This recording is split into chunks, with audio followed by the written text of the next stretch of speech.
And with all the stories going on, Francesca, there was one that that you needed to report because of its significance to you and really to a whole lot of us. Yes, JD. Thespians and filmmakers in Britain will be mourning the loss of Sir Richard Attenborough, who died yesterday at the age of 90. With a career that spanned over 60 years, both in front and behind the camera, Attenborough's life boasts 2 Oscars for the epic movie Gandhi, as well as numerous achievements as a director in movies such as Oh, What a Lovely War, and actor in the infamous Jurassic Park. Prime Minister David Cameron spoke yesterday, calling him one of the greats of cinema. And as a personal idol of mine in the world of arts, he leaves behind a legacy as a performer, creator and humanitarian.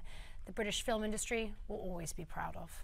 Just one question, Francesca. Is there a memorable moment captured on cinema? Is there an utterance by the late Richard Attenborough that sticks with you even now? Or was it just the sheer volume of his work? I mean, he's an example to anyone, I think, in media and the arts, but I would have to say his role in A Miracle on 34th Street touched, I think, the hearts of a lot of young children out there, as well as adults, if you recall that movie yourself, JD. So a great loss, but a wonderful legacy left behind. Now, it is interesting, of course, you're our resident Britican, half British, half American, and in my lone visit to Westminster Abbey, I was there after debating at the Oxford Union, and there we were in that great structure, and it is impossible to walk without stepping on where some famous Brits are laid to rest. And I looked down at one point in my walk around, and there I was standing on the remains of Sir Laurence Olivier, which was, it kind of gave me pause to go, wait, okay, there's Queen Elizabeth I right over there, and here I am standing on Laurence Olivier. So it's an interesting thing to have the chance to visit there, and again, a little bit different perhaps than Arlington National Cemetery in the United States. Well, the one thing that I can say about my home country, so to speak, is that history is embedded in the structure of the place. So history is just infused in those British Isles. A man who knows a good bit about history and current events, as a matter of fact, is our good friend Ed Berliner, who is standing by now in our newsroom. He will tell us what's in store on Midpoint here in less than a half an hour. Hi, Ed. JD, it is nice to hear that you're all talking history. That's right. We're all enjoying it, you and Francesca. Good. So what we have to do is we have to make a little history today. How's that? Fair enough. Let's go ahead and get to it here. The ISIS plan to blow up an American city. Is this truly feasible or just another scare tactic? Robert Spencer from Jihad Watch is going to weigh in on that.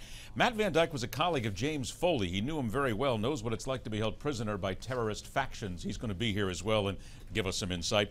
The report on CIA torture is still awaiting the light of day, and already there's discussion how it may change national security, and certainly not for the better. California Assemblyman Tim Donnelly is holding a protest this day to seek the release of an American still being held in Mexico, also dealing with the aftermath of another land shake in California.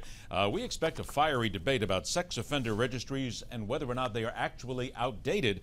And in telling it like it is, 2 men who have failed to learn the lesson: with great power comes great responsibility. That and a whole lot more coming up on Midpoint, beginning at 12 Eastern Time. Well, Ed, before we let you go, we should also point out for the record, you yourself are a student of cinema, because yes, we hear you holding forth about many a different motion picture. So do you remember any Richard Attenborough performances that that you especially treasured through the years? Anything from The Great Escape.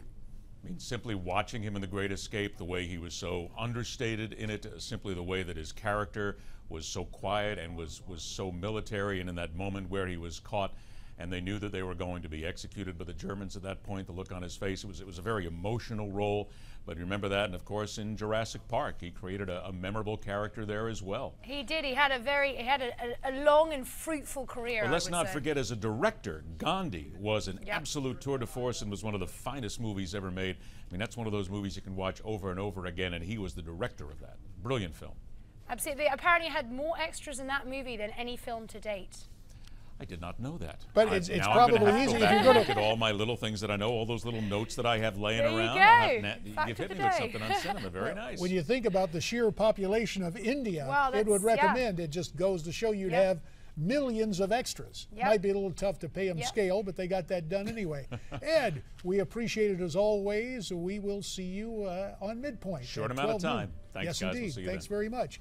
And Francesca, I can see everyone as you and Ed were talking about the late great Richard Attenborough. Now I can see people lining up to get the DVDs of some incredible movies. Absolutely. So we will continue here. When we come back, there's plenty more to talk about, but we're interested in what's on your mind. Why don't you send us your comments on the stories we've been covering today?